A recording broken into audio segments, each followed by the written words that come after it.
नमस्कार दोस्तों, हमारे YouTube चैनल गुरु क्लासेस के रैपिड रिवीजन सीरीज़ में आप सभी का स्वागत है। आज दूसरी क्लास है जिसमें हम लोग 5 क्वेश्चन करेंगे। पहला क्वेश्चन है जीआई टैग का अधिनियम क्या है, म्यांमार से सीमा बनाने वाले राज्य कौन से हैं, भारत सरकार एमएसपी तय करती है, नीति आयोग संस्था है, आज़ाद हिंद फौज के संस्थापक कौन हैं। तो आइए हम लोग अपनी क्लास स्टार्ट करते हैं और पहला क्वेश्चन देखते हैं। जीआई टैग का अधिनियम, अर्थात कहने का मतलब ये हुआ कि जीआई टैग किस अधिनियम के द्वारा आया। जीआई टैग, सबसे पहले जीआई टैग का फुल फॉर्म क्या होता है? भौगोलिक संकेतन।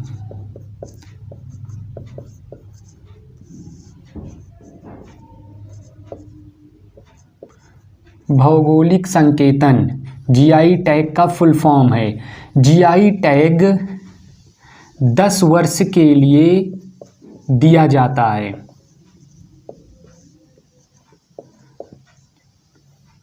जीआई टैग 1999 एक्ट के तहत आया और लागू हुआ 2003 में।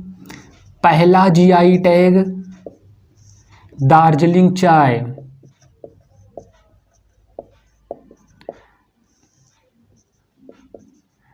कहाँ की? पश्चिम बंगाल। पश्चिम बंगाल। और कुछ इम्पॉर्टेंट जीआई टैग देख लेते हैं कि कहाँ की किस चीज़ को जीआई टैग दिया गया। जैसे केरल के कसाबू साड़ी को जीआई टैग दिया गया और नवारा चावल को।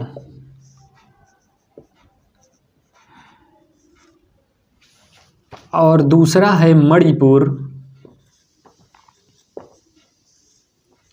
काला चावल,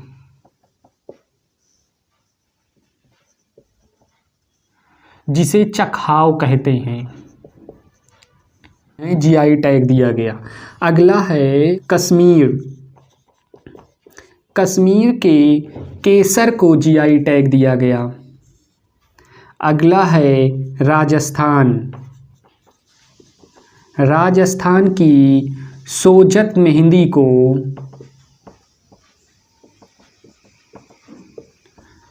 जीआई टैग दिया गया। अगला है नागालैंड। नागालैंड के मीठा खीरा को जीआई टैग दिया गया। महाराष्ट्र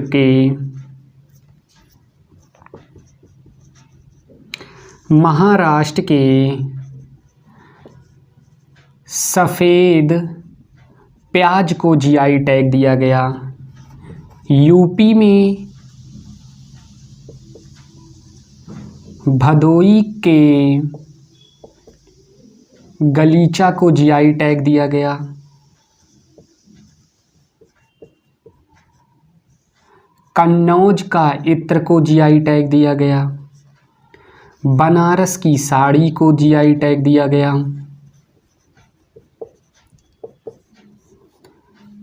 फिरोजाबाद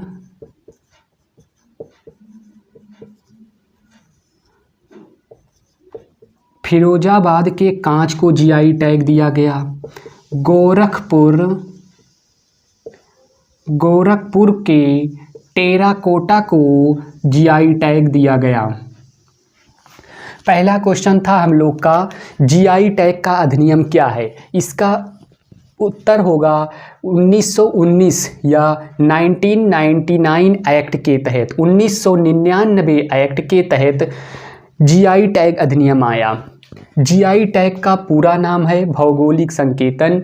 जीआई टैग 10 वर्षों के लिए दिया जाता है। जीआई टैग का एक्ट है 1999 एक्ट, लागू हुआ 2003 में। पहला दार्जिलिंग चाय पश्चिम बंगाल की, पश्चिम बंगाल की दार्जिलिंग चाय को 2003 में पहला जीआई टैग दिया गया। कुछ प्रमुख जीआई टैग हैं। केरल के कसाबू साड़ी और नवारा चावल को जीआई टैग दिया गया। मणिपुर के काला चावल जिसे चकहाव कहते हैं जीआई टैग दिया गया। कश्मीर के केसर को जीआई टैग दिया गया। राजस्थान की सोजत मेहंदी को जीआई टैग दिया गया। नागालैंड के मीठा खीरा को जीआई टैग दिया गया। महाराष्ट्र के सफ़ेद प्याज को जीआई टैग दिया गया। उत्तर प्रदेश में कुछ ज़िले हैं, भदोई के गलीचे को जीआई टैग दिया गया। कन्नौज के इत्र को जीआई टैग दिया गया। बनारस की साड़ी को जीआई टैग दिया गया। फिरोजाबाद के कांच को जीआई टैग दिया गया। गोरखपुर के टेराकोटा को जीआई टैग दिया गया।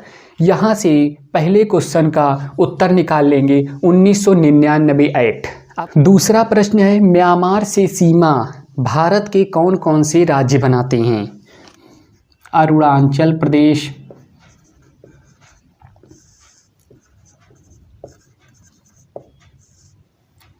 नागालैंड,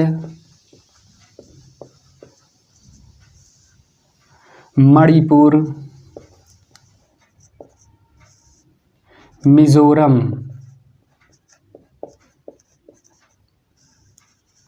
ये 4 राज्य भारत के म्यांमार से सीमा साझा करते हैं। अरुणाचल प्रदेश, नागालैंड, मणिपुर, मिजोरम, ये 4 राज्य हैं। लेकिन इनका ये जो क्रम है उत्तर से दक्षिण की तरफ है। उत्तर से दक्षिण की तरफ। हाल यहाँ पर ये भी बन सकता है, म्यांमार से सीमा साझा करने वाले भारत के उत्तर से दक्षिण का क्रम। तो अरुणाचल प्रदेश, नागालैंड, मणिपुर, मिजोरम। यदि कह देता है दक्षिण से उत्तर की तरफ तो मिजोरम, मणिपुर, नागालैंड, अरुणाचल प्रदेश। उत्तर से दक्षिण की तरफ म्यांमार सीमा बनाते हैं। म्यांमार से कुछ इम्पॉर्टेंट देख लेते हैं। पुराना नाम बर्मा, इसकी राजधानी रंगून।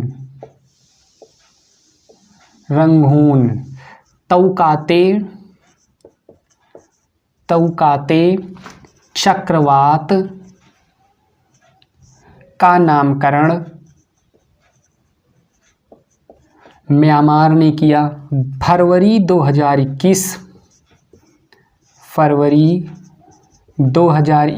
में सेना द्वारा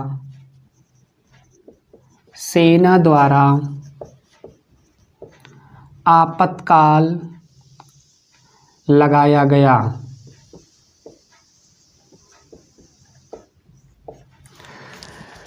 प्रश्न था म्यांमार से सीमा साझा करते हैं। उत्तर होगा अरुणाचल प्रदेश, नागालैंड, मणिपुर, मिजोरम। उत्तर से दक्षिण की तरफ पूछेगा तो अरुणाचल प्रदेश, नागालैंड, मणिपुर, मिजोरम। यदि दक्षिण से उत्तर की तरफ पूछता है, मिजोरम, मणिपुर, नागालैंड, अरुणाचल प्रदेश म्यांमार से सीमा साझा करते हैं। म्यांमार का पुराना नाम है बर्मा, जिसकी राजधानी रंगून है। म्यांमार ताउकाते चक्रवात का नामकरण म्यांमार ने किया। फरवरी 2021 में सेना द्वारा आपातकाल लगाया गया म्यांमार में। तीसरा प्रश्न है हम लोगों का, भारत सरकार एमएसपी तय करती है। भारत सरकार किन किन वस्तुओं पर एमएसपी तय करती है? प्रश्न होगा, भारत सरकार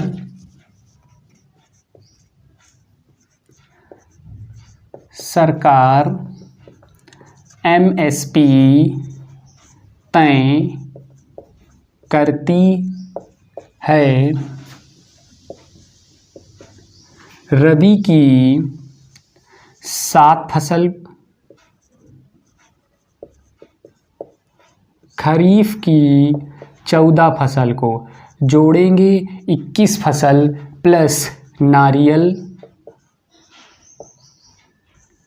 प्लस कपास, ये दोनों पे रबी और खरीफ के अलावा करती है। एमएसपी न्यूनतम समर्थन मूल्य।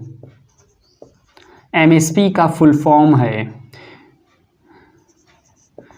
न्यूनतम समर्थन मूल्य एमएसपी क्या है? सरकार की ओर से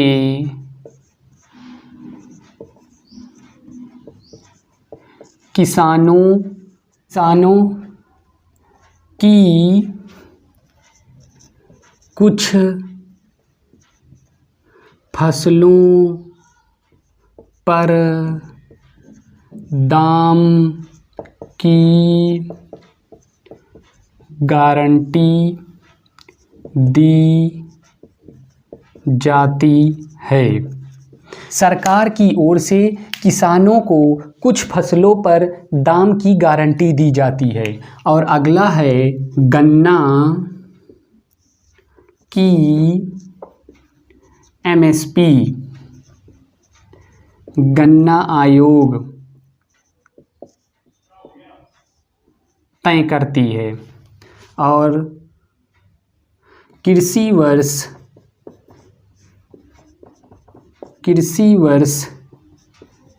1 जून से 31 मई तक। प्रश्न है, भारत सरकार एमएसपी तय करती है। भारत सरकार एमएसपी तय करती है रबी की 7 फसल पर और खरीफ की 14 फसल पर। कुल 21 फसल हुई, लेकिन नारियल और कपास पर भी भारत सरकार एमएसपी तय करती है। एमएसपी न्यूनतम समर्थन मूल्य एमएसपी का फुल फॉर्म है और एमएसपी का मतलब है भारत सरकार की ओर से किसानों की कुछ फसलों पर दाम की गारंटी दी जाती है, उसे एमएसपी कहते हैं। गन्ना की एमएसपी गन्ना आयोग तय करता है। कृषि वर्ष 1 जून से 31 मई तक के समय को कृषि वर्ष कहा जाता है। अगला सवाल है और चौथा सवाल, नीति आयोग संस्था है। कहने का मतलब है संवैधानिक है या नहीं। चौथा, नीति आयोग संस्था है।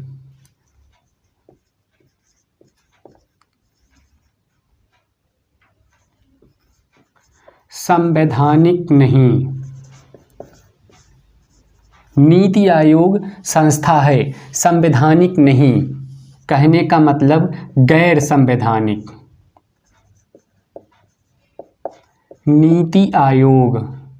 नीति आयोग गैर संवैधानिक संस्था है। इसी के साथ साथ राष्ट्रीय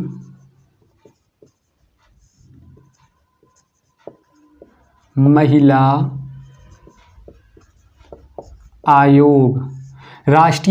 आयोग भी संवैधानिक नहीं है। संवैधानिक नहीं है का मतलब है कि गैर संवैधानिक है। राष्ट्रीय मानवाधिकार आयोग, ये आयोग भी संवैधानिक नहीं है। अगला, राष्ट्रीय अल्पसंख्यक आयोग, यह संस्था भी गैर संवैधानिक है। प्रश्न का उत्तर, नीति आयोग संस्था है। संवैधानिक, गैर संवैधानिक। उत्तर होगा गैर संवैधानिक या संवैधानिक नहीं।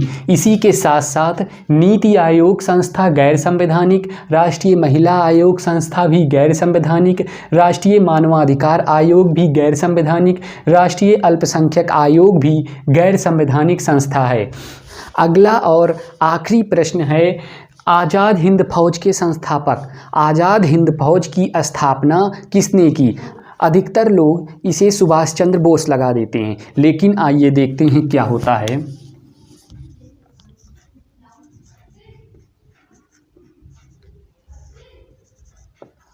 आज़ाद हिंद फौज, इसकी स्थापना कैप्टन मोहन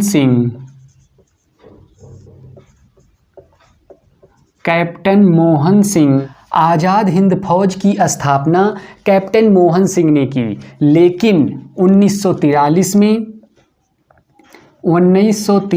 में सिंगापुर में कमान संभाली सुभाष चंद्र बोस।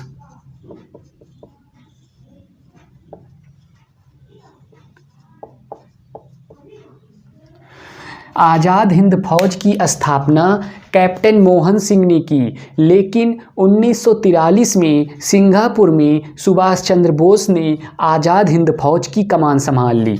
अब आज़ाद हिंद फौज इसके खिलाफ फौज के खिलाफ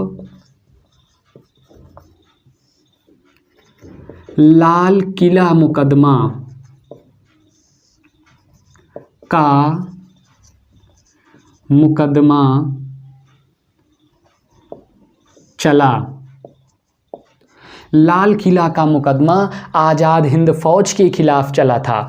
इसी के साथ साथ हम लोग देख लेते हैं फॉरवर्ड ब्लॉक।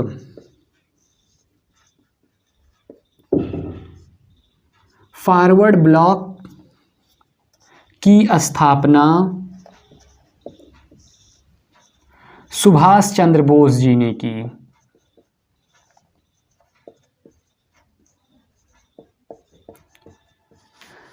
फॉरवर्ड ब्लॉक की स्थापना सुभाष चंद्र बोस जी ने की, लेकिन आज़ाद हिंद फौज की स्थापना कैप्टन मोहन सिंह ने की है।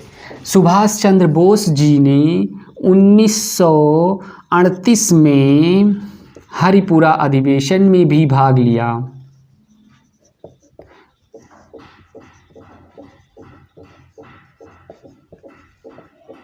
कांग्रेस का हरिपुरा अधिवेशन 1938 में जो हुआ था, उसकी अध्यक्षता सुभाष चंद्र बोस जी ने की थी। आज़ाद हिंद फौज की संस्थापक कौन है? तो आज़ाद हिंद फौज के संस्थापक कैप्टन मोहन सिंह हैं। लेकिन प्रश्न को देखकर अधिकतर लोग उत्तर लगाते हैं सुभाष चंद्र बोस, जो कि बिल्कुल गलत है। सुभाष चंद्र बोस जी ने फॉरवर्ड ब्लॉक की स्थापना की थी और आज़ाद हिंद फौज की स्थापना कैप्टन मोहन सिंह ने की थी। 1943 में सिंगापुर में सुभाष चंद्र बोस ने कमान संभाली आज़ाद हिंद फौज की, और आज़ाद हिंद फौज के खिलाफ लाल किला मुकदमा चला था। फॉरवर्ड ब्लॉक की संस्थापक सुभाष चंद्र बोस हैं। 1938 में कांग्रेस की हरिपुरा अधिवेशन सुभाष चंद्र बोस जी ने की। अगर आपको ये सेशन पसंद आया हो तो आप इस वीडियो को लाइक और चैनल को सब्सक्राइब करना ना भूलें। धन्यवाद।